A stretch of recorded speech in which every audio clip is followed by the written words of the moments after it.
자, 오늘 우리에게 주신 하나님의 말씀은 디모데전서 말씀입니다. 4장 4절에서부터 8절 말씀이고, 설교 제목은 연말 삶 속에서 영성을 돌아보며입니다. 제가 1절부터 여러분들을 봉독해 드리도록 하겠습니다. 디모데전서 4장 1절 그러나 성령이 밝히 말씀하시기를 후일에 어떤 사람들이 믿음에서 떠나 미혹하는 영과 귀신의 가르침을 따르리라 하셨으니 자기 양심이 화인을 맞아서 외식함으로 거짓말하는 자들이라. 혼인을 금하고 어떤 음식물은 먹지 말라고 할 터이나 음식물은 하나님이 지으신 바니 믿는 자들과 진리를 아는 자들이 감사함으로 받을 것이니라.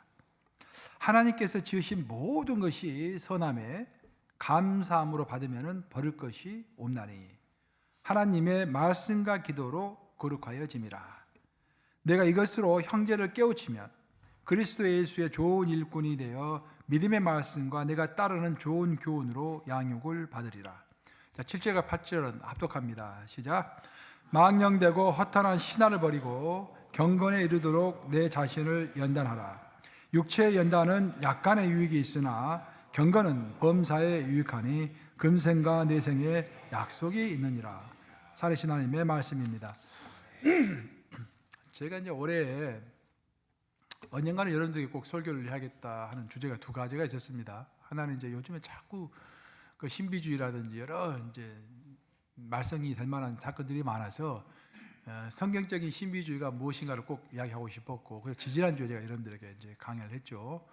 설교를 했죠. 그리고 이제 또 한 가지 하고 싶었던 게 뭐냐면은 과연 우리 개신교가 생명처럼 붙들고 있는 것이 무엇인가? 우리 개신교를 특징 짓는, 우리 개신교를 특징 짓는다라는 것은 우리 개신교 신자들의 정체성을 이제 확정 짓는 것이겠죠.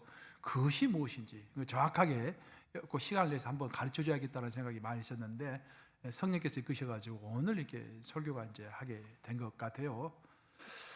결론부터 이야기하면은 우리 개신교는 가톨릭에서 이렇게 종교 개혁을 통해서 빠져나온 그런 집단인데, 우리 개신교와 가톨릭의 가장 큰 근본적인 차이점 중에 하나가 뭐냐면은 가톨릭은 특별한 삶을 찬양하는 그런 전통입니다. 성자라든지 수도사라든지 특별하게 자기 전부를 바친 그런 사람들 찬양하는 특별한 삶을 찬양하는 그 종교 집단이 가톨릭이라고 생각하시면 되겠습니다. 반면 개신교는 뭔가? 개신교는 평범한 삶을 찬양하는 그런 종교 집단입니다. 이게 굉장히 대조적이죠. 일상의 삶, 평범한 평신도를 찬양하는 굉장히 대조적이고 정반대되는 입장입니다. 그래서 찬양하는 것이 우리 개신교다라는 것입니다. 그런 이제 차이점부터 명확하게 알고 우리가 신앙생활을 하는 것이 참 우리에게 도움이 될 줄로 믿습니다. 사도 바울은 말세를 이야기하면서 말세의 특징을 한마디로 요약했는데, 그 말세의 특징은 뭐냐면은 이 말세가 되면은 경건의 모양은 있지만 경건에 뭐가 없다? 능력은 없다. 그것이 이 말세의 특징이라고 그랬습니다. 경건의 모양은 있는 것 같아. 그런데 사람에게 그 경건의 능력, 파워가 없는 것입니다. 그럼 왜 파워가 없는 것일까? 기독교에 있어서 파워는 어디서 오는 것일까? 성경은 명확하게 얘기합니다. 우리의 파워는 하나님으로부터 오는 것입니다. 하나님을 바라볼 때 거기에서부터 파워가 오는 것인데, 사람들은 일상의 삶 가운데서 하나님을 바라보지 못하고 일상의 삶 가운데 매몰될 때가 많다라는 거예요. 예를 들어 보면은 예수님의 이야기 중에 베데스다 연못가의 이야기가 나옵니다. 예수님께서 베데스다 연못가를 방문하셨어요. 왜 방문하냐면은 그 베데스다 연못가에는 병자들이 버글버글했습니다. 다 병자들이에요. 근데 병자들이 어떤 한 가지 전설을 듣고서 그 전설 때문에 거기 모여 있었는데, 그 전설은 뭐냐면은 가끔씩 하늘에 있는 천사가 내려와 가지고 그 베데스다 연못가에 있는 물을 이렇게 흔들어 준다라는 거예요. 그 물을 흔들 때 가장 먼저 그 물 속에 들어가는 사람은 그 어떤 병이든지 다 나올 수 있다라는 것입니다. 그래서 불치병을 앓고 있는, 정말로 절대 나을 수 없는 병을 앓고 있는 온 이스라엘에 있는 모든 사람들이 다 베데스다 연못가에 모여가지고 그 병을 고치기를 원하고 있었던 것입니다. 그럼 그 사람들은 뭘 바라보고 있었습니까? 하루 종일 뭘 바라보고 있을까요? 물을 바라보고 있겠죠. 물이 동하기만 하면 빨리 들어가야 하니까, 그렇죠? 그들 관심은 온통 물에 집중되어 있었습니다. 물을 바라보는 것이 그들의 일상의 삶이었어요. 그런데 바로 그곳에 모든 치유의 주인이 되시고 우주의 주관자 되시며 베데스다 연못가의 주인이 되시는 예수님이 나타난 것입니다. 그런데 그 예수님을 바라보는 사람은 아무도 없었어요. 왜 바라보지 못했습니까? 연못에 있는 물을 바라보기 때문에 예수님을 바라보지 못한 것입니다. 그런 현상이 오늘날의 우리에게도 많이 드러나고 있다는 것입니다. 핵심은 일상의 삶 가운데서 우리가 예수님을 만나고 있느냐, 일상의 삶 가운데서 드러나신 예수님을 보고 있느냐, 그게 이제 핵심이다라는 것입니다. 여러분들 2023년도에 여러분의 삶을 돌아보면은 뭐 기괴한 일, 신기한 일, 큰 일도 있었지만 그것은 잠깐뿐이었고 우리 삶의 대부분이 일상의 삶 가운데 있었습니다. 평범한 일상의 삶 가운데 있었어요. 그럼 그 평범한 일상의 삶 가운데 우리 하나님은 없었을까요? 그 일상의 평범한 삶 가운데 우리 하나님이 계신 것입니다. 그것을 강조하는 것이 바로 우리 개신교의 정신이다라는 것입니다. 제가 청년의 시절부터 가끔씩 뭐 이메일을 받고 이제 하면은 또 이렇게 전화 통화하고 그러면은 꼭 그렇게 이야기하시는 분들이 있어요. 승리하세요. 근데 처음에 그 소리를 들었을 때 기분이 별로 좋지 않았습니다. 굉장히 전투적으로 느껴지잖아요. 승리한다 이게 좀 부드럽게 말하면 안 되나? 속으로 별로 그 단어를 좋아하지 않았어요. 근데 내가 나이가 들고 목회를 하고 보니까 승리하세요라는 그 단어가요 정말로 성서적인 단어이다라는 것을 제가 알게 되었습니다. 우리 승리해야 합니다. 아멘 하십니까? 몇백 분들에게 한번 이야기해 보세요. 승리하세요 한번 해보세요. 승리합니다. 우리 기독인의 삶에 있어서 승리라는 것이 무엇일까? 우리 기독인은요 이미 구원받은 자들이지만 인간의 육신을 입고 살아가는 자들이기 때문에 도전을 피해갈 길이 없습니다. 특별히 사탄은 우리의 반대 세력이 되어서 우리를 먹여 삼키려고 으르렁거리고 있기 때문에 항상 우리는 도전과 어떤 낭만과 어떤 난관, 방해물 그런 것들에 처해 있을 수밖에 없는 상황이에요. 근데 우리가 어려움이 왔을 때 그 어려움만 쳐다보면 그것이 실패인 것입니다. 아주 어려움이 왔음에도 불구하고 그 어려움의 물결을 바라보는 것이 아니라 그 어려움의 주인이 되시는 예수님을 바라보고 있으면 그것이 승리하는 거예요. 그래서 우리 크리스천에게 있어서 승리라는 것은 예수님을 바라보는 거예요. 그러니까 우리가 구약을 읽어보면 출애굽기를 보면은 하나님께서 이스라엘 백성들을 훈련시키기 위하여 40년 동안 그들을 광야에 두셨다라고 했잖아요. 그러면 여호와 하나님이 이스라엘 백성들을 데리고 40년 동안 훈련하신 내용이 도대체 뭔가? 그 40년 동안 훈련한 내용은 딱 한 가지입니다. 나만 쳐다보라 그런 말이에요. 나만 쳐다보라. 그래서 구름기둥과 불기둥을 주셨어요. 구름기둥은 뭡니까? 그 광야에 그늘이 없잖아요. 햇볕은 따가운데 그늘이 없잖아요. 근데 구름이 딱 지나가면서 그늘을 만들어 주는 거예요. 그래서 그 구름을 볼 때마다 저게 하나님이시구나 라고 인식할 수 있도록 그들을 인도해 주셨어요. 저녁에는 캄캄하잖아요. 전등이 없고 불이 없습니다. 그때 하나님 불기둥이 되어가지고 그들을 인도해 주셨습니다. 그래서 하나님께서 그들에게 요구하셨던 것은 너희들 먹을 거 걱정하지 마라. 내가 너에게 만나를 주겠다. 너 입을 것 걱정하지 마라. 그들의 옷이 헤어지지 않았다고 되어 있잖아요. 너희 신을 것 신발 걱정하지 마라. 신발이 헤어지지 않았다고 했습니다. 대신 너는 먹을 것 입을 것 다 줄 테니 너는 나만 쳐다보아라. 그것이 하나님이 40년 동안 이스라엘 백성을 훈련시킨 훈련의 내용이었습니다. 그리고 출애굽기에 나오는 모든 내용은 우리 신약 시대를 대표하는 어떤 예표하는 그런 내용이에요. 즉 우리 신약 시대도 구약 시대, 출애굽기 시대에 하나님께서 훈련하셨던 그 내용이 그대로 이루어지고 있다는 것입니다. 즉 신약 시대를 살아가는 우리들에게 있어서도 하나님이 중점적으로 시키시는 핵심적인 훈련은 항상 하나님만 바라보는 훈련. 그 하나님을 바라보고 있으면 나는 오늘도 승리한 것이고, 내가 아무리 성경을 많이 읽고 아무리 기도를 많이 하고 뭐 기가 막힌 뭐 장로가 되고 뭐 목사가 되고 해도 하나님 바라보고 있지 못하면은 실패한 것입니다. 부디 승리하는 2024년이 되시기를 우리 주님의 이름으로 축원합니다. 우리가 일상의 삶을 살아갈 때 항상 놓치지 말아야 할 생각은 하나님은 한결같다. 하나님은 변함이 없으시다라는 것입니다. 하나님은 한결같으십니다. 하나님은 변함이 없으십니다. 그래서 야고보서는 그것을 아주 아름답게 표현했는데, 제가 좋아하는 성경 구절인데 야고보서 1장 17절 말씀을 한번 같이 읽어보겠습니다. 시작.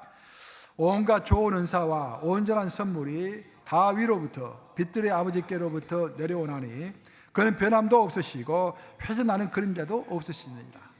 와, 회전나는 그림자도 없으시니라. 사실 우리 한국 성경이 이제 언어로 하고 보면은 비교를 해보면 약간 거기가 까우통하는 그런 이제 번역도 좀 있는데, 이런 번역 같은 경우는 기가 막히게 번역을 잘 해놨어요. 얼마나 아름답습니까? 회전나는 그림자도 없으시다. 여러분들 그 이제 성지순례 가시면은요, 이스라엘의 광야를 가게 돼요. 광야에 가면은요, 거기는 올스탑 되어 있습니다. 바람도 불지 않고, 뭐 움직이는 것도 아무것도 없고, 모든 게 스탑되어 있어요. 근데 그 모든 것이 스탑되어 있는 그 고요 속에 한 가지는 계속해서 움직이고 있는 거예요. 뭐가 계속해서 움직입니까? 그림자. 그림자는 계속해서 움직이는 것입니다. 태양을 중심으로 지구가 공전을 하죠. 지구가 공전합니다. 공전하면은 지구의 그 각도가 태양으로부터 조금씩 계속 바뀌고 있기 때문에 그에 따라서 그림자의 위치도 조금씩 계속 바뀌는 거예요. 그러니까 이 세상에는 아무리 변화가 없다 할지라도 한 가지는 꼭 변화가 되게 돼 있어요. 그래서 그림자다라는 거예요. 근데 우리 하나님은 그 그림자조차도 없이, 그 그림자조차도 없으신, 변함이 없으신 신실하신 하나님이다라는 것입니다. 의심하는 것은 내가 의심하시는 것이지, 의심하고 있는 것이지, 하나님의 신실하심과 하나님의 변함없으신가 우리 곁에 계시는 것은 항상 어제도 진리고 오늘도 진리고 내일도 진리인 것입니다. 변하는 것은 내가 변합니다. 하나님은 변함이 없으십니다. 그래서 변하지 않으시는 그 하나님 바라보면서 일상의 삶 가운데서 하나님 바라보면서 승리하는 것, 그것이 우리 개신교가 가장 기본적으로 평신도들을 가르치는 교훈의 그 기본적인 교육 내용인 것입니다. 제가 아는 어떤 분은, 제가 사실 이제 책으로 읽은 건데, 내가 아는 분이 책을 썼어요. 그 책을 읽어보면 이런 내용이 나와요. 그 집 앞에 나무 두 그루를 심었습니다. 이사 오면서. 그래서 나무가 크게 자라가지고 이제 그 대문 앞에 딱 양쪽에 나무가 크게 우뚝 서는 것을 바라보고서 똑같은 나무 종류, 똑같은 크기의 나무를 딱 양쪽에 심었어요. 균형 잡기 위해서. 근데 시간이 2년, 3년, 4년, 5년 이렇게 흘러가면서 한쪽 나무는 무척 높이 자라가는데 한쪽 나무는 별로 자라지를 않는 거예요. 그래서 앞에 나무 두 그루가 균형을 이루어야 하는데 균형이 깨져버린 것입니다. 그래서 이걸 어떻게 하나 이제 생각하고 있었는데, 한 번은 이제 수도관이 고장이 나가지고 사람을 불러가지고 공사하는 중에 이제 집 앞에 있는 수도관을 이렇게 파헤치게 됐어요. 파헤쳐 보니까 그 수도관이 너무 오래돼가지고 부식이 되어서 거기서 물이 이렇게 졸졸 흐르고 있는 것입니다.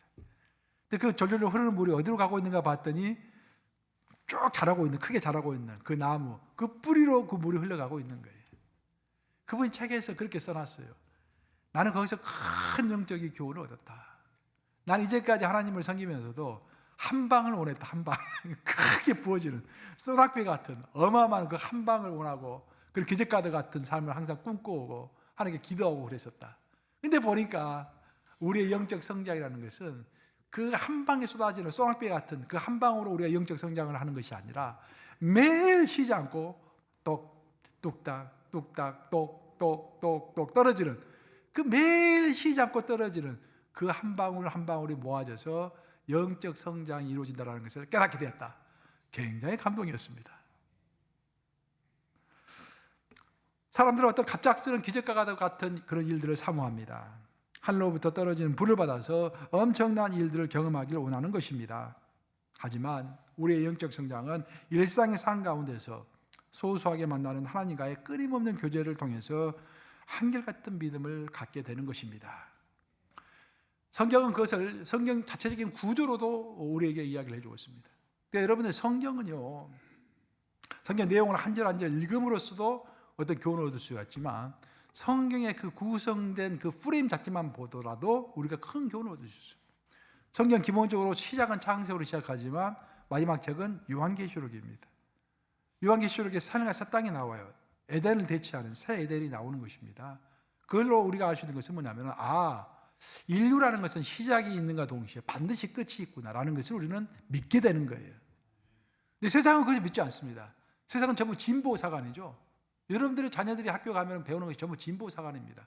정치학을 배우든지 경제학을 배우든지 철학을 배우든지 전부 다 진보사관입니다. 끊임없이 발전할 수 있다는 거예요. 가장 기본적인 이론적인 틀이 바로 진화론 아닙니까? 끊임없이 진화해 가는 것, 좋은 면으로 진화해 가는 것. 근데 성경은 절대 그렇게 이야기하고 있지 않습니다. 또 창세기만 보더라도 우리는 큰 구조를 이렇게 알 수가 있는데, 첫 번째 책인 창세기를 보면 창세기는 50장으로 구성이 되어 있죠. 근데 창세기 50장 중에서 대우주를 창조하고 어마어마한 하나님만이 할 수 있는 큰 일이 벌어지는 사건은 1장과 2장 딱 두 장으로 끝이 납니다. 그리고 3장부터는 인간의 이야기가 본격적으로 나오죠.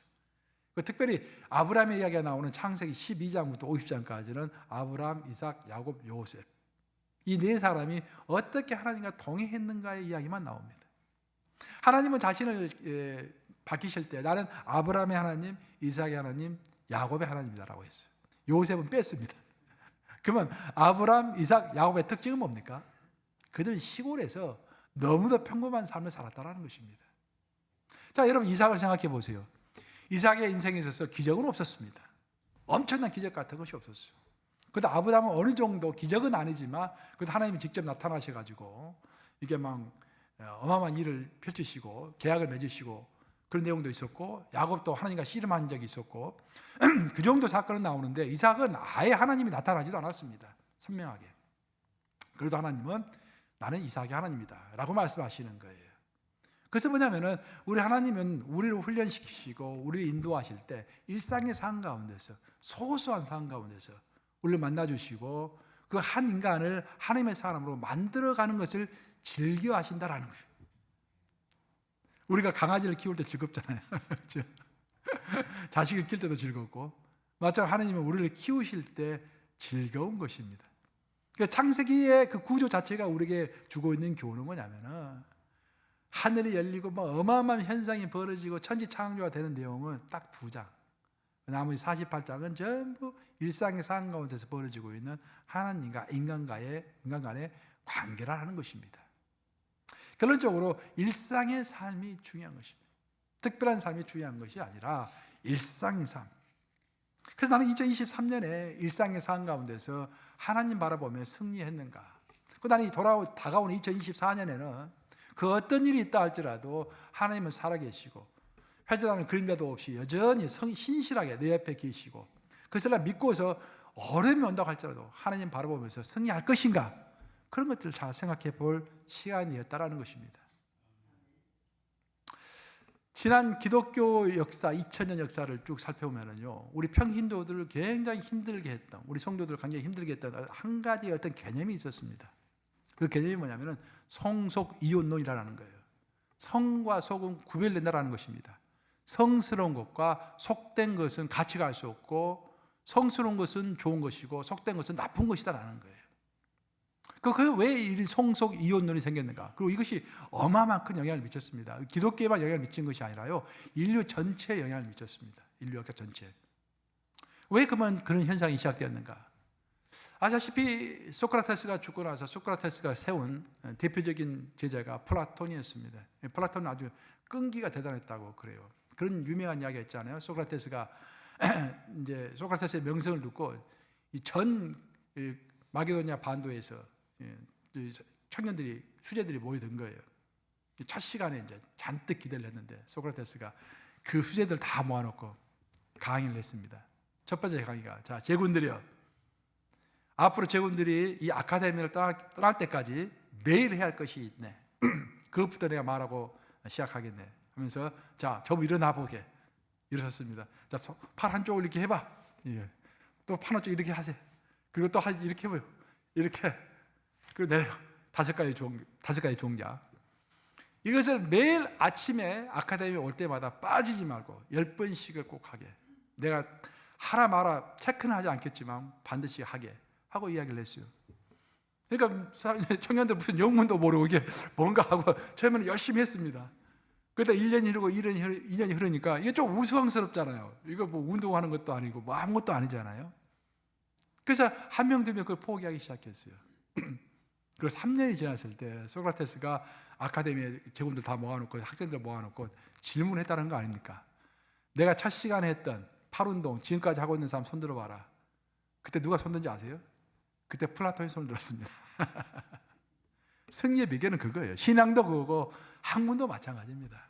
그러니까 우리가 학문을 했다라는 것은 그 학문 자체의 지식이 중요한 것이 아니라 학문을 할 정도로 인내력이 있다라는 그것이 중요한 것이죠. 그것이. 어쨌든 그 플라톤, 그 위대한 플라톤이 세상을 설명할 때 플라톤은 항상 두 가지를 가지고 설명을 했어요. 형상과 진료라는 것을 가지고 설명을 했습니다. 진료라는 것을 쉽게 이야기하면 물질을 이야기하는 것이고, 형상은 영적인 것, 정신적인 것을 이야기하는 거예요.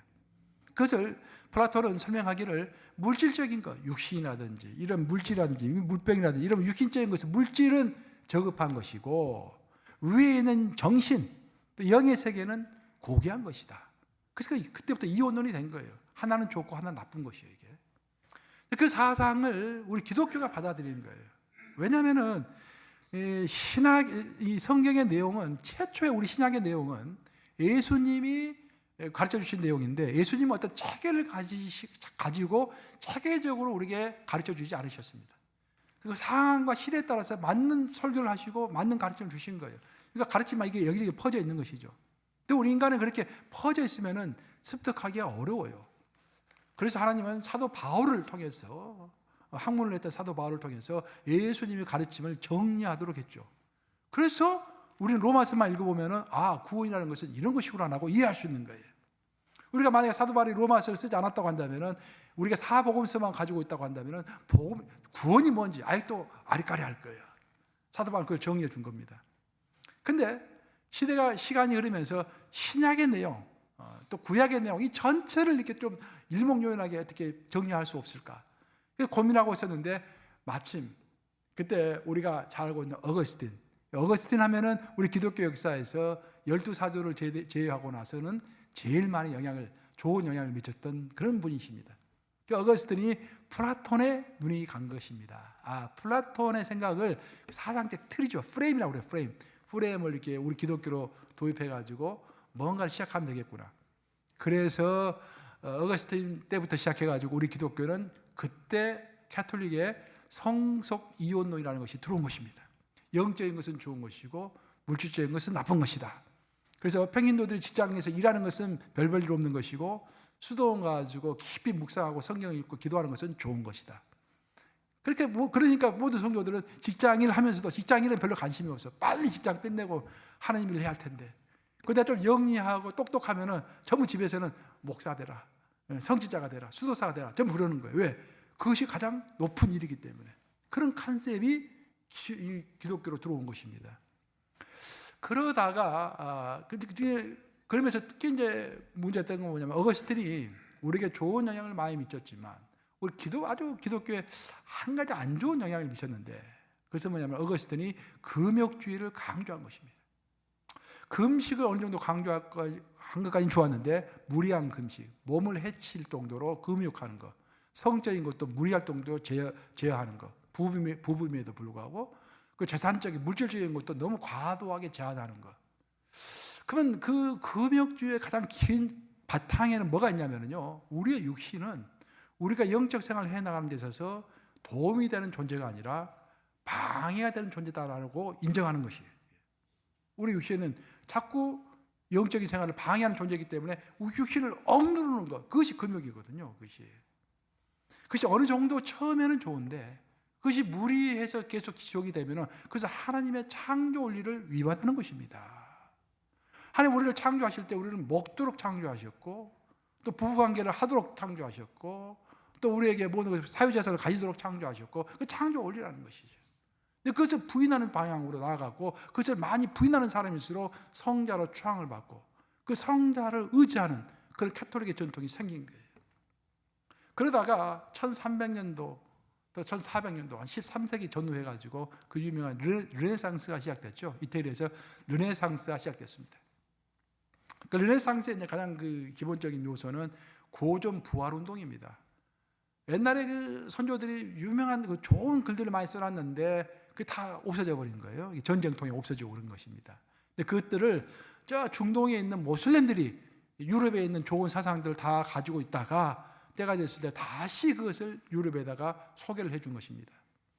그것을 르네상스라고 하는데, 그 르네상스에서 발견됐던 최고의 사상가가 하나 있었는데 그것이 바로 아리스토텔레스입니다. 그 아리스토텔레스는 누구의 제자입니까? 플라톤의 제자예요.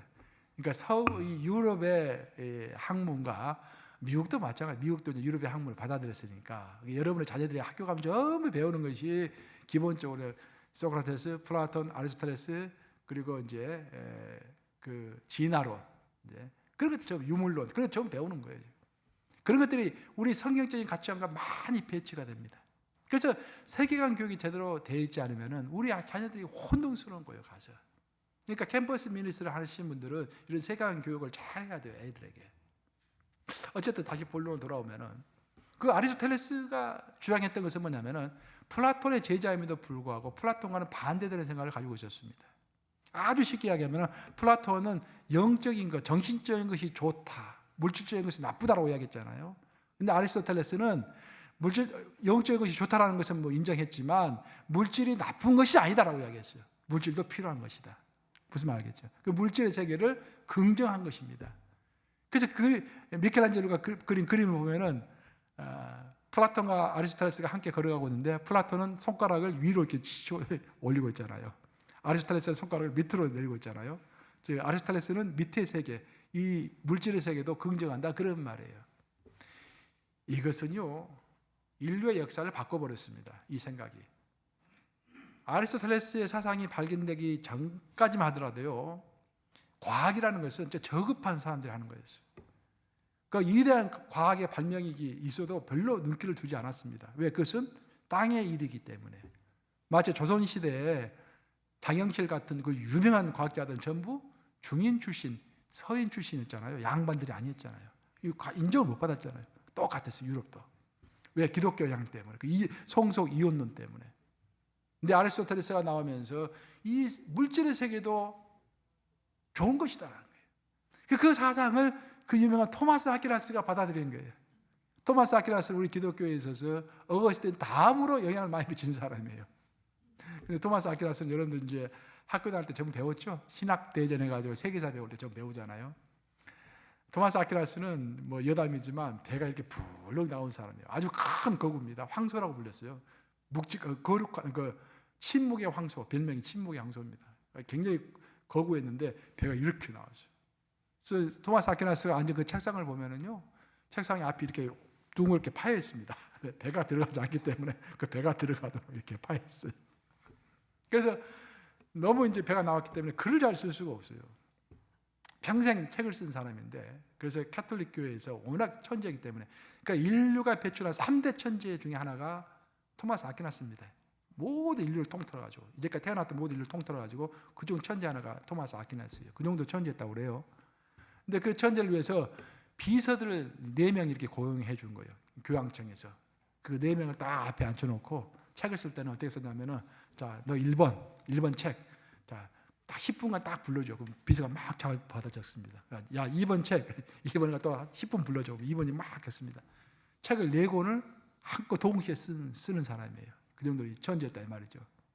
이 사람이 아리스토텔레스의 사상을 받아들여가지고 기독교로 끌어왔습니다. 즉 핵심은 물질의 세계도 부정할 만한 것이 무조건 부정할 것이 아니라 물질의 세계도 긍정해야 한다는 거예요. 좋은 것이죠. 그러니까 성서적이죠, 이게. 그랬음에도 불구하고 아리스토텔레스도 토마스 아퀴나스도 역시 이혼론을 극복하지 못했는데, 토마스 아퀴나스는 그래도 플라톤보다는 좀 나았지만 여전히 이혼론을 주장했는데, 그것은 뭐냐면은 일단 물질의 세계와 은혜의 세계를 이게 딱 구별한 것입니다. 자연의 세계와 물질의 세계를. 그러니까 은혜의 세계. 은혜의 세계는 하나님의 세계예요. 물질의 세계는 우리 인간이 살아가는 이 세상입니다. 근데 여기서 나눌 때 어떻게 나누냐면, 여기서 아주 큰 또 문제가 생겼는데, 물질의 세계는, 이 자연의 세계는 하나님이 창조하실 때 어떤 큰 법칙을 만드셨기 때문에 그 법칙 안에서 수학 공식처럼 돌아가고 있기 때문에 하나님의 은혜가 뭐 없어도, 하나님의 어떤 은총이 특별하게 없어도 이것은 굴러간다. 그렇게 설명을 한 거예요. 바로 거기에서부터 이신론이라는 것이 나온 것입니다. 하나님은 우주를 이렇게 지구를 만드셨는데, 만든 다음에 어떤 법칙을 만드시고 난 다음에 그냥 혼자 굴러가도록 했다라는 거예요. 마치 자율주행차가 운행이 되듯이 그 AI 시스템에 의해서 운영되듯이 그냥 자연의 지구는 이 자연의 세계는 혼자 굴러갈 수 있도록 돼 있다. 그렇게 설명을 한 거예요. 그래서 거기서부터 우리가 잘 알고 있는 이성주의가 나오는 거예요. 이성으로서 모든 것이 움직일 수 있고 하나님의 도움이 없이도 인간이 이성만 사용해서 잘 이끌어갈 수 있다. 거기서 계몽주의가 나오고 이성주의가 나오고 이신론이 나오고 다 나온 것입니다. 거기서. 그래서 이런 현상을 보고 있다가 거기에 이것은 전부 다 비성서적이다. 캐톨릭에서 하는 것을 인정할 수 없다라고 나온 것이 바로 마틴 루터입니다. 마틴 루터 종교개혁을 했죠. 마틴 루터 종교개혁을 여러분들이 여러 가지 방법으로 말씀을 많이 들었을 것인데 가장 마틴 루터의 기본적인 입장은 뭐냐면은 성속 이혼을 반대하는 것입니다. 하나님 안에서 성스러운 것과 또 성스럽지 않은 것이 구별이 있을 수 없다는 거예요. 오늘 본문 말씀 보시면은 디모데전서 4장 3절과 4절 7절 보시면은 한번 말씀 띄워 보실래요? 이렇게 되어 있습니다. 혼인을 금하고 어떤 음식물을 먹지 말라고 할 터이나 음식물은 하나님이 지으신 바니 믿는 자들과 진리를 아는 자들이 감사함으로 받을 것이니라. 하나님께서 지으신 모든 것이 선하며 감사함으로 받으면 버릴 것이 없나니 망령되고 허탄한 신화를 버리고 경건에 이르도록 내 자신을 연단하라. 이렇게 이야기했습니다. 혼인하는 것은 속된 것이고 혼인하지 않고 독신으로 살면서 하나님께 헌신하는 것은 거룩한 것이다. 그게 성서적인가? 아니다라는 거예요. 루터는 사제였음에도 불구하고 그것이 성서적이 아니다라는 것을 보여주기 위하여 사제직을 포기하고 무려 16살 연하인 까타리나 직업이 뭐였습니까? 수녀를 유혹해서 결혼했죠. 그래가지고 결혼했을 뿐만 아니라 늦장가 들어가지고 애를 6명이나 낳았습니다. 캐톨릭에서는 결혼하지 않는 것이 더 위대한 것이고 더 성서적이고 더 거룩한 것이다 이렇게 주장을 한 거예요. 우리 종교 개혁가들은 아니다라고 이야기한 것입니다. 사도 바울도 이야기하고 있지 않습니까? 혼인을 금하고 어떤 음식을 먹지 말라 하고 이런 모든 것들은 다 망령되고 허탄한 신화다라고 비판하고 있는 것입니다. 그래서 창조 질서를 위배하는 것이다. 인간이 인위적으로 위배하는 것이다 라고 이야기를 하는 거예요. 그래서 우리 종교개혁가들이 나와가지고 성속 이혼론을 정면으로 반박하면서 중요한 어떤 교리를 이제 하나 제시하기 시작했는데 그것은 뭐냐면은 종교개혁가들이 이제 계시한 우리 개신교의 정체성이라고 할 수 있는데 우리 개신교는 성경을 볼 때 크게 창조, 타락, 구속 이 세 가지만 있을 뿐이다라고 우리는 정리를 한 거예요. 자, 창조, 타락, 구속입니다. 하나님이 선하게 창조했는데 인간이 죄로 인해서 타락한 거예요. 인간 자체가 안 좋은 것이 나쁜 것이 아니라 그 죄가 나쁜 것이죠. 죄가 인간에게 들어온 것이죠. 하지만 하나님은 구속하셔가지고 원래 창조 모습으로 우리를 회복시킨다는 거예요. 그 회복이라는 단어가 중요합니다. 우리 개신교는 회복의 종교라고 그러는 거예요. 그래서 근데 어떤 사람들은 이 창조, 타락, 구속을 항상 균형 잡히게 이해를 해야 하는데 한 가지 면만 특별하게 강조하는 사람들이 생겨나기 시작했습니다. 그러면서 이제 오늘날 많은 교파들이 나눠지고 싸우고 그러는 거예요. 예를 들어보면은 우리는 복음주의자들이잖아요. 하나님의 말씀, 성경 말씀, 하나님의 말씀이라고 믿고 복음 전파가 제1의 사명이라고 믿고 있는 복음주의자들입니다. 우리 한국에 있는 모든 개신교들은 복음주의자들이에요. 모두는 아니지만 거의 99% 내가 봤을 때. 미국에도 절대다수가 복음주의자들입니다. 근데 우리 복음주의자들이 제일 강조한 게 뭐예요, 여러분? 우리는 죄인이다라는 것을 강조합니다. 우리가 죄인이기 때문에 예수님의 십자가가 있다라는 것을 강조하는 거예요. 그러면은 죄를 강조하면은요, 인간은 어둡게 볼 수밖에 없습니다. 그러니까 인간은 무시하게 될 수밖에 없습니다. 근데 우리가 절대적으로 알아야 할 것이 뭐냐면은 우리의 죄가 있기 전에, 우리의 타락이 있기 전에 하나님의 창조가 먼저 있었다는 거예요. 이게 뭔가를 설명할 때는 창조를 먼저 설명하고 그 다음 타락을 설명하고 그 다음에 구속을 설명해야 하는 거예요. 창조 원리를 보면은요, 하나님이 만든 것 중에서 최고의 걸작품은 우리 인간입니다. 하나님의 형상을 본받아서 만들었고 하나님이 지으시고 나서 심히 좋았더라. 다른 것들은 짓고 나서 좋았더라라고 말씀하셨지만 우리 인간을 지으신 다음에는 심히 좋았더라라고 말씀하세요. 하나님 보시기에 인간은 완벽한 것입니다. 심히 좋은 것입니다. 그런데 그 인간에게 죄가 들어옴으로 인해서 부분적으로 그 인간의 모습이 파괴됐던 것이죠. 그래서 지금 비록 우리는 죄인이지만, 비록 죄를 지었지만 그래도 원래는 귀한 존재였다는 거예요. 그 귀한 존재이기 때문에 하나님이 여전히 관심을 가지고 있다는 것입니다. 여러분 집에 있는 물건 중에서 한 20불짜리 뭐 물건 하나 사놨는데 고장나면 어때요? 여러분 뭐 그거 고치세요 그거? 그냥 버리죠 그거. 근데 만약에 10,000불짜리 어떤 물건이 있는데 그게 조금 고장이 났다고 하십시다. 그거 버립니까? 절대 안 버리죠. 그 수리해서 쓰죠. 10,000불짜리인데. 그렇죠? 마찬가지. 우리는 하나님 보시기에 수백만 불짜리, 뭐 수백만 불이 뭡니까? 어마어마하게 귀한 존재다라는 거예요. 근데 자꾸 우리 복음주의자들은 죄를 강조한다. 자꾸 죄책감을 느끼게 하고, 그러면서 우리의 인간의 존엄성이 많이 망가지는 것입니다.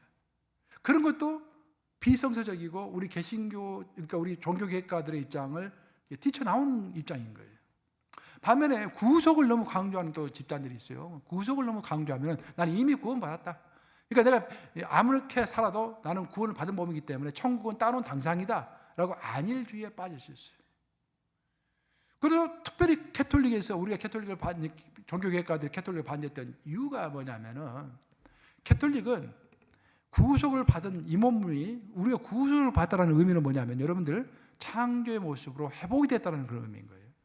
근데 캐톨릭은 항상 그 창조로 돌아가지고 회복되는 것을 뛰어넘기를 원합니다. 예를 들면은 결혼의 문제 제가 아까 언급했는데, 예수님께서 결혼에 대해서 이렇게 말씀하셨어요. 마가복음 12장 25절 한번 같이 읽어보겠습니다. 마가복음 12장 25절 같이 읽습니다. 시작. 사람이 죽은 자 가운데서 살아날 때에는 장가도 아니 가고 시집도 아니 가고 하늘에 있는 천사들과 같으니라. 자, 천국에 가면은 시집도 없고 장가도 없다고 했습니다. 근데 제가 지난주에 신비주의자 이야기했죠. 신비주의자들의 대표적인 자가 뭐라고 그랬다고요? 천국에 가면은 결혼도 있다고 이야기했다고 그랬잖아요. 연결 여러 번 갔다 왔는데 거기 가니까 결혼도 있다. 그 말은 참말입니까? 거짓말입니까? 거짓말이죠. 예수님 말씀하셨잖아요. 하늘에 가면은 죽어서 우리가 하늘에 다시 태어났을 때는 거기는 시집도 없고 장가도 없다고 그랬어요. 근데 시집도 없고 장가도 없는 것은 여기서부터가 아니라 사람이 죽은 자 가운데서 다시 살아날 때, 부활할 때, 하늘에 갔을 때는 시집도 없고 장가도 없고 갈 필요가 없는 거예요. 하지만 이 땅에서 살 때는 창조의 원리에 우리가 지배를 받기 때문에, 창조는 하나님이 남자와 여자를 창조하시고 하와와 아담을 창조하시고 둘이 한 몸이 되게 하셨잖아요. 그래서 창조 원리인 것입니다. 그래서 우리는 창조 원리를 존중하고 창조 원리대로 살아가야 하는 거예요. 근데 캐톨릭은 그 창조 원리보다 더 위에 있는 것, 그 하늘의 원리를 이 땅에서도 적용하려고 하는 것입니다. 거기에 대해서 우리는 노하는 거예요. 그것을 거룩하고 높은 신앙의 수준이라고 이야기하는 것, 우리는 절대 인정할 수 없다는 것입니다. 오히려 평범하게 결혼하고 평범하게 직장생활하고 자기 사유재산을 가지고 열심을 내는 것, 그것이 창조 질서에 순응하는 것이고 그것이 바로 올바른 일상의 삶의 영성이다라는 것이 우리 개신교의 입장인 것입니다. 사유재산도 마찬가지예요. 캐톨릭에서는 지금은 그렇지 않은 걸로 내가 알고 있는데, 예전 같은 경우에 보면은 사제가 된다든지 수녀가 되는 경우에 모든 재산을 다 버렸습니다. 이제 교회에 드렸죠. 사유재산이 없었던 거예요. 그러니까 그것이 거룩한 삶이라고 이야기를 했습니다. 근데 성경을 읽어보면은 일단 십계명에서부터 사유재산은 인정이 되고 있습니다. 남의 집의 것을 욕심내지 말라. 그렇죠? 사유재산을 인정하는 거예요. 아나니아와 삽비라 이야기도 사유재산을 인정하고 있습니다. 너가 언제 너희에게 사유재산을 반대한 적이 있었느냐? 베드로가 이야기하고 있지 않습니까? 근데 그것은 사유재산을 갖는 것은 창조의 원리입니다. 그 성경 그 어디에도 사유재산을 반대하는 구석이 없는 거예요. 근데 캐톨릭에서는 은연중에 그 사유재산을 갖지 않는 것이 더 성서적이라는 것을 이미지를 많이 심어주고 있는 것입니다. 거기에 대해서 종교개혁가들은 반대를 했고, 아니다, 일상의 삶 가운데서 창조 원리대로 살아가는 것이 가장 성서적인 것이다 라고 주장을 했던 것입니다. 마지막으로 그 창조 원리를 또 너무 강조하면, 창조를 또 너무 강조하면 그것도 문제가 있습니다. 그것도 큰 문제예요. 창조를 너무 강조하고 우리의 타락을 강조하지 않으면요, 우리는 존귀한 존재이기 때문에 한없이 높아져요. 인간이 뭐든지 할 수 있다라고 돼버리는 것입니다. 대표적인 케이스가 자유주의자들. 인간의 이성으로 우리가 하나님을 다 이해할 수 있고, 인간의 이성으로 영적 세계도 다 이해할 수 있고 설명할 수 있다. 인간의 이성을 통해서 성경 내용도 도리 알아듣기 쉽게 우리가 바꿀 수 있다. 그게 자유주의자들이에요. 창조의 원리를 너무 과신하는 사람들입니다. 그래서 우리의 신앙생활은 결국 이 세 가지를 다 제대로 유지하면서 신앙생활을 해야 하는 것입니다. 종합하면은 기독교의 역사는 성스러운 것과 속된 것을 구별하고 나누는 성속 이윤론에 대항하는 역사였습니다. 그것이 우리 개신교의 역사이고 그것이 바로 우리의 정체성인 것입니다. 우리는 성스러운 것이 됐든지 속된 것이 됐든지 모두 하나님의 통제하에 있다고 믿습니다. 그리고 모든 것들이 기도와 말씀으로 거룩해질 수 있다고 믿는 것입니다. 그래서 우리 개신교도들은 기본적으로 일상의 삶 가운데서 매일 다람쥐 쳇바퀴 돌듯이 돌아가는, 하루에 3끼 먹고 하루에 8시간 일하고 뭐 여러 가지 애를 돌보고 설거지하고 운전하고 그 모든 것들이 속된 것이 아니라 그 속에서 하나님을 만나고 그 속에서 하나님께서 우리를 인도하시는, 그것을 믿고 행하는 자들이 바로 우리 개신교도들이다라는 것입니다. 그것이 그리고 성경적이다 그런 말이에요. 오늘 본문에서 디모데전서에서 사도 바울 디모데에게 또 그런 말을 했잖아요. 디모데전서 4장 4절과 5절 보시겠습니다. 한번 같이 읽어볼까요? 시작. 하나님께서 지으신 모든 것이 선하매 감사함으로 받으면 버릴 것이 없나니 하나님의 말씀과 기도로 거룩하여 짐이라. 하나님이 지은 어떤 것? 모든 것. 모든 것이 다 좋다라는 거예요. 하나님이 지었는데 왜 나쁜 것이 있겠습니까? 하나님이 지은 모든 것이 좋다라는 거예요. 그 모든 좋은 것에 다만 죄가 들어왔을 뿐입니다. 죄가 나쁜 것이지 하나님이 만든 것이 나쁜 것이 아니에요. 우리가 흔히 그렇게 이야기하잖아요. 돈은 중립적인 것이다. 돈은 쓰는 사람에 따라서 좋을 수도 있고 나쁠 수도 있다. 맞는 말. 하나님의 창조 세계도 하나님이 창조 모든 것은 다 좋은 거예요. 그것을 이용하는 사람이 어떻게 이용하느냐, 그게 죄가 들어왔느냐 들어오지 않느냐, 거기에 따라서 달라진다 그 말이죠. 그런데 제일 마지막에 아주 중요한 말씀을 사도 바울이 해주셨는데, 하나님의 말씀과 기도로 거룩하여짐이라. 똑같은 이 물병이 있는데 이것을 세속적인 생각을 가지고 세상에서 그냥 기도하지 않고 말씀 적용하지 않고 사용하면 그냥 물병일 뿐입니다. 근데 이 물병 위에 안수하고 기도하고 하나님의 말씀을 들어서 이 물병의 의미를 설명하고 또 하나님께 기도하면서 이 물병이 거룩해지기를 원할 때 그것은 바로 거룩한 하나님의 도구가 된다는 것입니다. 하나님께서 지으신 모든 것은 버릴 것이 없고 그 모든 것에 하나님의 말씀과 기도가 스며들면 그것들은 모두 거룩해진다는 것입니다.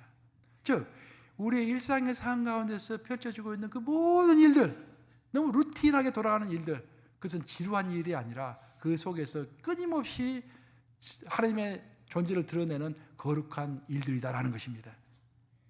즉 수도원에 들어가야만, 주님의 종이 되어야만, 사제가 되고 목사가 되어야만 거룩한 것이 아니라 일상의 삶 가운데서 직장에서 일하고 설거지하고 아기 똥걸레 치워주고 그 모든 일들이 하나님의 말씀과 기도 가운데서 그런 일을 한다고 한다면 그 모든 일들 또한 거룩한 일이라는 것입니다. 아까 이게 예배할 때 들어보니까 이렇게 케일럽이 서준이가 자꾸 뒤에서 소리내서 우는 것 같은데 경희 집사님 저 뒤에서 듣고 있죠. 유아방에서 애 키우고 애 그게 기저귀 갈아주고 하는 것이 그게 하나님의 일을 하는 것입니다. 아멘 하십니까?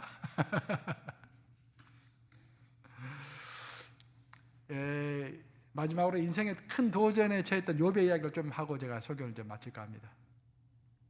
욥의 이야기를 들어보면요, 사람들이 가장 착각을 많이 하는 책 중에 성경책 중에 하나가 욥입니다. 보통 사람들 욥기의 첫 부분과 마지막 부분만 읽죠. 중간 부분은 지루해서 읽지 않습니다. 근데 중간 부분을 읽어야 욥이 어떤 사람인가 드러납니다. 첫 부분과 마지막 부분을 읽어보면은 욥은 굉장히 순정적이고 믿음이 좋은 사람으로 나타납니다. 그러니까 중간 부분을 보면은요, 하나님한테 어마어마하게 대들죠. 하나님한테 거세게 대듭니다. 자기를 죽여달라고 하고 하나님께 막 항변합니다. 이게 그게 욥이었어요. 욥이 이제 하나님께 항변했던 것은 뭐냐면, 도대체 하나님이 계신 것입니까? 안 계신 것입니까? 나는 의로운 사람으로 행했는데 왜 나를 이렇게 심판하시고 어렵게 하십니까? 살아있다고 한다면 말 좀 해보세요. 당신은 죽은 것 같습니다. 그런 이야기인 거예요. 그 이야기를 하나님은 계속 듣고 계셨습니다. 왜? 우리 하나님은 항상 변함없으시고 우리 곁에 항상 계시는 하나님이시기 때문에 우리 하나님은 회전하는 그림자도 없으시기 때문에 우리가 하나님을 좋아하든지 싫어하든지 항변하든지 말든지 하나님은 항상 우리 곁에 계신 것입니다. 그리고 우리 곁에 계실 뿐만 아니라 우리가 하는 모든 것을 다 듣고 계세요.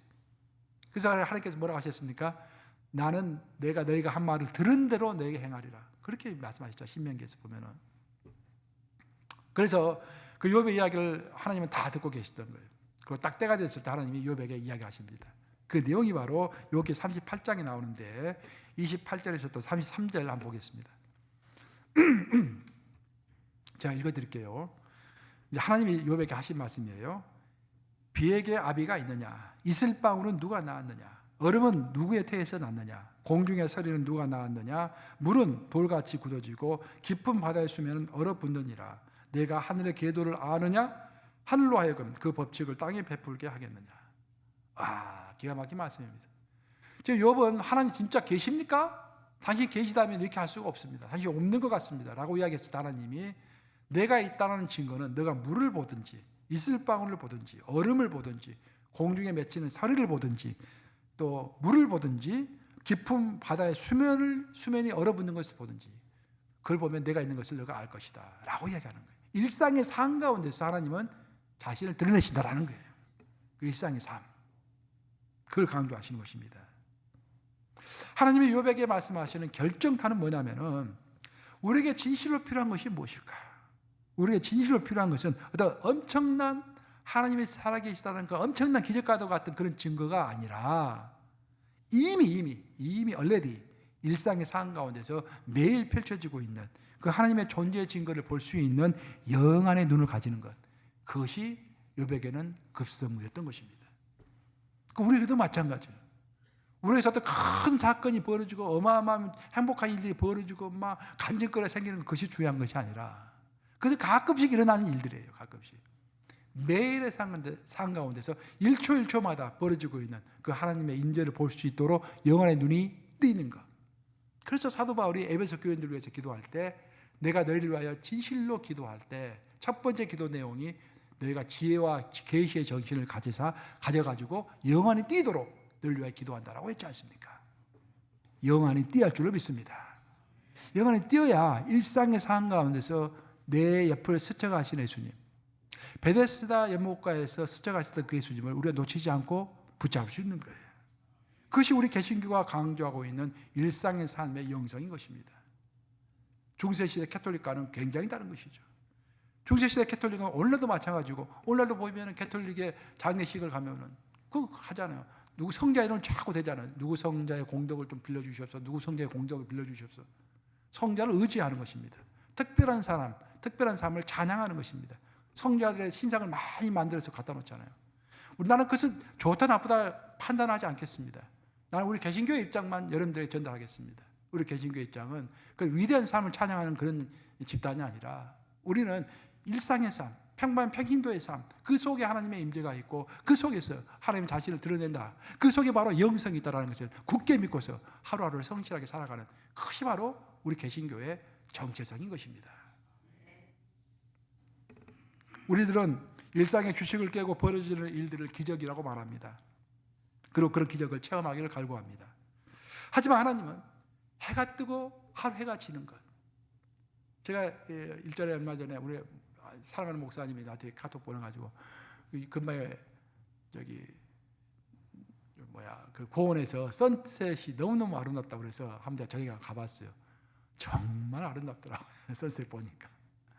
그 선셋을 보면서 하나님의 임재를 느끼는 거예요. 이게 해가 뜨고 해가 지는 것, 사계절이 바뀌는 것, 물이 얼음이 되고 별자리들이 자기의 궤도를 따라 움직이는 것, 이러한 일상의 규칙 자체가 기적이라고 믿는 것입니다. 그래서 우리는 질서를 깨는 기적을 갈구하기보다는 오히려 그 일상의 삶 가운데서 그 질서 가운데서 벌어지고 있는 하나님의 기적을 발견해야 할 줄로 믿습니다. 우리가 일상의 삶 가운데서 하나님을 만나지 못하는 이유는 우리가 너무 일상의 삶 가운데 매몰되어 있기 때문에 일상의 삶 가운데서 드러나는 하나님을 만나지 못하는 거예요. 아까 베데스다 연못가의 이야기를 했는데 그 베데스다 연못가에 모여있던 사람들 일상의 삶은 그냥 그 물만 바라보고 있는 거예요. 그것이 일상의 삶입니다. 그래서 너무 매몰되어 있다 보니까 진짜로 예수님이 나타났는데 그 예수님을 보지 못한 것입니다. 그러니까 우리가 설거지를 할 때도, 운전을 할 때도 너무 운전과 설거지에 매몰되면 안 돼요. 우리 정신의 일부분은 하나님께 커넥트되어 있어야 할 줄로 믿습니다. 그것이 우리 개신교의 영성인 거예요. 우리 예수님은 노아 시대 사람들을 들어가지고 우리에게 깨어 있으라고 했습니다. 그러니까 일상의 삶을 살아가되 일상의 삶에 매몰되지 않고 하나님을 끊임없이 의식하면서 일상의 삶을 살아가는 그 사람을 깨어있는 사람이라고 예수님은 설명해 주셨습니다. 그 깨어있다라는 것이 무엇인가? 예수님이 설명해 주셨는데 마태복음에 나오죠. 24장 38절과 39절 한번 같이 읽어보겠습니다. 시작. 홍수 전에 노아가 방주에 들어가던 날까지 사람들이 먹고 마시고 장가들고 시집가고 있으면서 홍수가 나서 그들을 다 멸하기까지 깨닫지 못하였으니 인자의 임함도 이와 같으리라. 이 마지막 시대가 왔는데 사람들이 마지막 시대인지 모르고 일상의 삶 가운데 매몰려 가지고 먹고 마시고 시집가고 장가고 파티하는 일에 몰두했다라는 것입니다. 깨어있지 못해서 그랬다는 거예요. 그러면서 이 신약의 시대도 마찬가지다라는 것입니다. 인제가 곧 올 지금 마지막 때가 되어 있는데 사람들은 자기 일상의 삶에 매몰되어 가지고 그냥 자기 할 것 다 하면서 마지막 날이 바로 코앞에 다가왔다라는 것을 모르고 있다라는 거예요. 깨어있지 못하고 있다라는 것을 하나님은 지적하시는 것입니다. 하나님은 결코 먹고 마시고 장가들고 시집가는 그 일상 자체를 비판하신 것은 아닙니다. 그것보다는 그 일상에 너무 빠져버린 나머지 깨어있지 못한 것을 책망한 것입니다. 그래서 우리는 깨어있어야 할 줄로 믿습니다. 2024년에 깨어있어야 할 줄로 믿습니다. 깨어있는 사람들의 가장 큰 특징은 뭐냐면은 깨어있는 사람은요 일상의 평범한 가운데서 비범함을 볼 수 있다는 거예요. 일상의 그 평범한 속의 비범함을 볼 뿐만 아니라 일반성 속에서 경이성을 볼 수 있는 것입니다. 특별한 것을 볼 수 있는 거예요.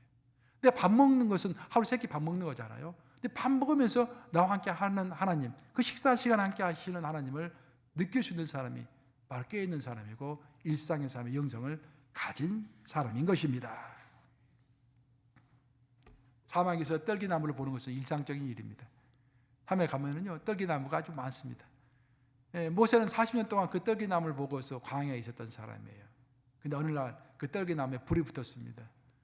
떨기나무에 불이 많이 붙는다고 그래요. 사막에 가면은 날씨 또 기후 조건을 해가지고 또 불이 붙었구나라고 지나갈 수 있었는데 모세는 그 떨기나무를 자세히 바라봄으로 인해서 거기에서 하나님을 만난 것입니다. 이처럼 하나님은 우리의 주위에 있는 일상적인 것을 가지고 우리를 부르시고 또 우리에게 메시지를 주십니다. 그때 오직 깨어있는 사람만이 그 음성을 들을 수 있고 그 메시지를 받을 수가 있는 것입니다. 이제 2023년 마지막 날이 되었습니다. 지난 1년간 우리는 일상의 삶을 얼마나 중요하게 생각하고 또 그 일상의 삶 가운데서 얼마나 깊게 하나님을 만났는가 돌아봐야 할 줄로 믿습니다. 이제 24년이 시작되는데 내일부터 시작되는데 더욱더 깨어서 일상의 그 삶 가운데서 우리 개신교의 정체성 그대로 일상의 삶 가운데서 깊게 하나님 만나시고 일상의 기적에 감탄하고 승리하시는 여러분 되시기를 우리 주님의 이름으로 축원합니다. 기도하시겠습니다.